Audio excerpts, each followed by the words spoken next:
Malabar ബധിര association നിങ്ങൾക്കറിയാം 45 കൊല്ലമായിട്ട് കോഴിക്കോടിൽ പ്രവർത്തിക്കുകയാണ്. എല്ലാ കൊല്ലവും ഞങ്ങൾ ആംഗ്യഭാഷാ ദിനം ആചരിക്കാറുണ്ട്.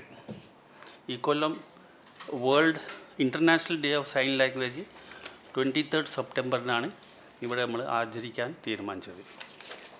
അപ്പോൾ ആ തീരുമാനത്തിൻ്റെ അടിസ്ഥാനത്തിൽ ഈ ആംഗ്യഭാഷാ ദിനം ആക്ച്വലി യുനെസ്കോ ആണ് പ്രഖ്യാപിച്ച ഒരു ദിനമാണ്. പറഞ്ഞാൽ വേൾഡ് ഇൻ്റർനാഷണലാണ് ഇത്. പക്ഷേ ഇന്ത്യയിൽ ഒഫീഷ്യലായിട്ട് എവിടെയും ആചരിക്കുന്നില്ല. സെൻട്രൽ ഗവൺമെൻറ് ലെവലിലോ എൻ്റെ അഭിപ്രായം ഇല്ല, സ്റ്റേറ്റ് ഗവൺമെൻറ്റും ഇല്ല എന്നാണ് തോന്നുന്നത്. അപ്പോൾ നമ്മളിതൊരു ആവശ്യം ആംഗ്യഭാഷാ ദിനം സർക്കാർ തലത്തിൽ ആചരിക്കണം. അപ്പോൾ ഈ കൊല്ലം ഞങ്ങൾ പല പരിപാടികൾ ആസൂത്രണം ചെയ്തിട്ടുണ്ട്. അതിൻ്റെ ഡീറ്റെയിൽസൊക്കെ അതിലുണ്ട്. പിന്നെ നമ്മൾ ഡ്രീം ഓഫ് ഫസ്റ്റ് പറഞ്ഞ ഒരു സംഘടനയുടെ കൂടെയാണ് സംയുക്തമായിട്ട് ഇത് ആചരിക്കാൻ ഉദ്ദേശിക്കുന്നത്. അപ്പോൾ ഈ സൈൻ ലാംഗ്വേജിൻ്റെ പ്രസക്തി നിങ്ങൾക്ക് എല്ലാവർക്കും അറിയാം. അതിന് ലാംഗ്വേജ് ഇല്ല, ഏത് ഭാഷക്കാരും ദേ ക്യാൻ കമ്മ്യൂണിക്കേറ്റ്. ഏറ്റവും നല്ലൊരു കമ്മ്യൂണിക്കേഷൻ്റെ ഒരു ടൂളാണ് സൈൻ ലാംഗ്വേജ്. അപ്പോൾ അത് നല്ല രീതിയിൽ തന്നെ പ്രചരിപ്പിച്ചാൽ എല്ലാവർക്കും അതിൻ്റെ ഗുണം കിട്ടും. അപ്പോൾ ഈ സമ്മേളനത്തിൽ നമ്മളെ ഡെഫ് അസോസിയേഷൻ്റെ ബാലകൃഷ്ണൻ ഉണ്ട്, CK ബാലകൃഷ്ണൻ, പിന്നെ നമ്മളെ അബ്ബാസ് ഉണ്ട്, പിന്നെ ഡ്രീം ഓഫ് ഫസ്റ്റിൻ്റെ ട്രസ്റ്റിയായ സന്ദീപ് ഉണ്ട്. അദ്ദേഹം കുറച്ചുകൂടി വിശദമായിട്ട് പരിപാടികൾ നിങ്ങൾക്ക് പറഞ്ഞു കൊടുക്കും. Malabar association of the def, അതായത് കേരളത്തിലെ തന്നെ ഡെഫ് കമ്മ്യൂണിറ്റിയുടെ ആദ്യത്തെ സംഘടനയാണ്. 45 കൊല്ലത്തോളം ആയി ആ സംഘടന നിലവിൽ വന്നിട്ട്. ഡെഫിൻ്റെ ഒരുപാട് റൈറ്റ്സിന് വേണ്ടി അവർ പോരാടിയിട്ടുണ്ട് കേരളത്തിൽ. ഈവൺ അവരുടെ പെൻഷൻ ഉൾപ്പെടെയുള്ള പല കാര്യങ്ങളും നേടിയെടുക്കാൻ അവർക്ക് കഴിഞ്ഞത് ഈ ഒരു അസോസിയേഷൻ്റെ പോരാട്ടത്തിലൂടെയാണ്. അപ്പോൾ അവർ ഇപ്പോൾ പുതിയൊരു കാര്യം മുന്നോട്ട് വയ്ക്കുകയാണ്. അതായത് ഈ ഡെഫ് ഡേ സർക്കാർ തലത്തിൽ ആചരിക്കണമെന്നത്. അതെന്തുകൊണ്ടാണ് അങ്ങനെ ഒരു കാര്യം പറയുന്നതെന്ന് വെച്ചാൽ, നമുക്കറിയാം 21 തലത്തിലുള്ള ഡിസേബിലിറ്റീസ് ഉണ്ട്. ഈ 21 തരത്തിലുള്ള ഡിസേബിലിറ്റിയിലും ഡെഫ് എന്ന് പറയുന്ന കമ്മ്യൂണിറ്റിക്ക് ഉള്ള ഒരേ ഒരു ബാരിയർ എന്ന് പറയുന്നത് കമ്മ്യൂണിക്കേഷൻ ബാരിയറാണ്. ഈ കമ്മ്യൂണിക്കേഷൻ ബാരിയർ മാറ്റാൻ വേണ്ടി അവർക്ക് സ്വന്തമായിട്ടൊരു ലാംഗ്വേജ് ഉണ്ട്, അല്ലെങ്കിൽ അവർ ഉപയോഗിക്കുന്ന ഒരു ലാംഗ്വേജ് ഉണ്ട്. ആ ലാംഗ്വേജ് അതിൻ്റെ ബേസിക്കായ കാര്യങ്ങൾ എല്ലാ ആളുകളിലേക്കും എത്തിക്കാൻ കഴിഞ്ഞാൽ അവർക്ക് ഈസി ആയിട്ട് ഈ ഒരു ബാരിയറിനെ മറികടക്കാൻ പറ്റും. ഇപ്പോൾ നമുക്കറിയാം പല സംഘടനകളും മുന്നോട്ട് വന്നിട്ടുണ്ട് ഇത്തരം ആളുകളെ അപ്ലിഫ്റ്റ് ചെയ്യാൻ വേണ്ടിയിട്ട്.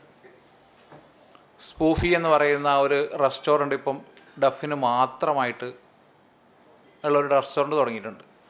അപ്പോൾ ഇതൊക്കെ സാധ്യമാണ് ഇവരുടെ ഭാഷ വളരെ കുറച്ച് കാര്യങ്ങൾ നമ്മളെല്ലാവരും പഠിക്കുകയാണെങ്കിൽ. ഇവരുടെ ഭാഷയെ ഒന്ന് ജനറലൈസ് ചെയ്യാൻ വേണ്ടിയിട്ടുള്ളൊരു ശ്രമമാണ് ഈ ഡഫ് ഡേ എന്ന് പറയുന്നത് കൊണ്ട് യുനെസ്കോ ഉദ്ദേശിക്കുന്നത്. ഡഫ് വീക്കായിട്ടാണ് അത് ആചരിക്കുന്നത്. ഈ 23 മുതൽ 29 വരെയാണ്. ഇപ്പോൾ CRC പോലുള്ള ഒരുപാട് സ്ഥാപനങ്ങൾ നമ്മളുടെ കേരളത്തിലേക്ക് എത്തിയിട്ടുണ്ട് ഡിസേബിലിറ്റി അപ്ലിഫ്റ്റ് ചെയ്യാൻ വേണ്ടിയിട്ട്, ഡിസേബിലിറ്റി ആയ ആളുകളെ അപ്ലിഫ്റ്റ് ചെയ്യാൻ വേണ്ടിയിട്ട്.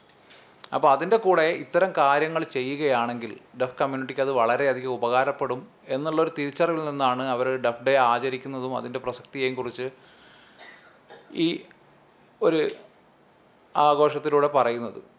അപ്പോൾ അതിൽ നമ്മൾ ഇൻക്ലൂഡ് ചെയ്തിരിക്കുന്ന ഒരു വലിയ പ്രോഗ്രാം എന്ന് പറയുന്നത് ജനറൽ പബ്ലിക്കിന് വേണ്ടിയിട്ട് എന്താണ് സൈൻ ലാംഗ്വേജ് എന്ന് ഉള്ള ഒരു അവയർനെസ് കൊടുക്കുക എന്നുള്ളതാണ്. എളുപ്പമാണ് സൈൻ ലാംഗ്വേജിൻ്റെ ബേസിക് പഠിക്കാൻ.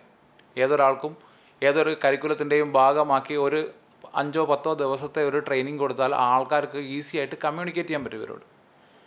ഇവർക്ക് നേരിടുന്ന ഒരേ ഒരു പ്രശ്നം എന്ന് പറയുന്നത് ജനറൽ പബ്ലിക്കിന്, അതായത് ഹിയറിംഗ് ആയ ആളുകളോട് കമ്മ്യൂണിക്കേറ്റ് ചെയ്യാൻ പറ്റുന്നില്ല എന്നുള്ളതാണ്.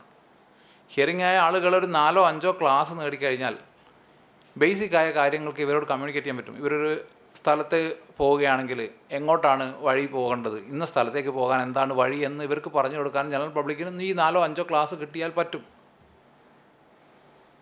അപ്പോൾ അതിന് സർക്കാർ തലത്തിലൊരു സംവിധാനം ഉണ്ടാവുക, അതിനൊരു തയ്യാറെടുപ്പ് സർക്കാർ നടത്തുക എന്നുള്ളതാണ് ഇവരുടെ ആവശ്യം.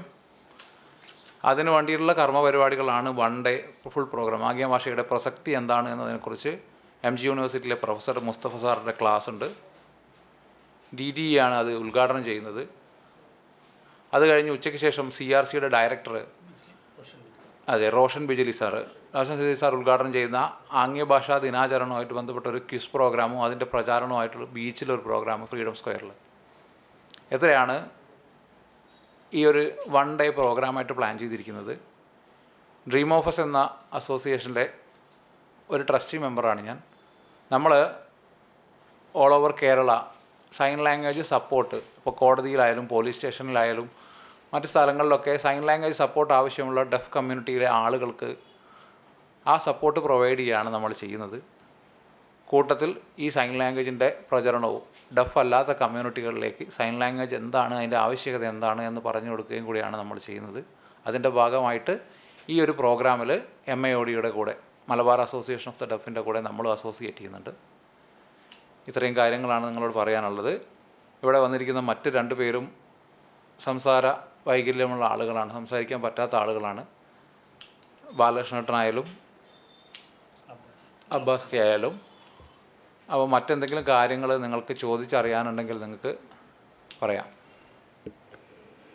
ബാലകൃഷ്ണൻ പോയ BSNL റിട്ടയർ ചെയ്ത ആളാണ്. ഞങ്ങൾ വിചാരിക്കുന്ന മാതിരി ഒന്നല്ല, ഭയങ്കര സാധന. അതെ, ഇവർ അസോസിയേഷനിൽ Malabar business association 2024 September 23 Nalanda auditorium Kozhikode freedom സ്ക്വയറിൽ വെച്ച് ആചരിക്കുകയാണ്. 7 വർഷമായി ആംഗ്യഭാഷാ ദിനം ആചരിച്ചു വരുന്നു.